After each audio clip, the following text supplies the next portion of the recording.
While sketching your design, our AI automatically splits your model into segments. You only have to assign the materials as desired. For this, open your wrist menu, make sure you're in the Material tab and click the bucket icon. Then select a material. Now simply point on the segment you want to assign the material to and pull the trigger.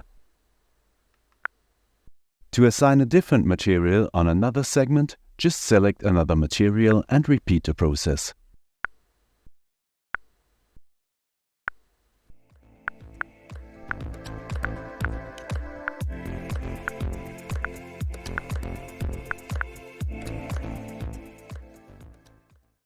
To select a material, you can also point at a segment and press the button with the material picker icon on your primary controller.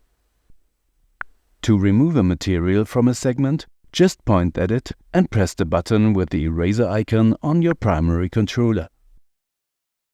A segment will always keep the assigned material, even if you change its shape later on.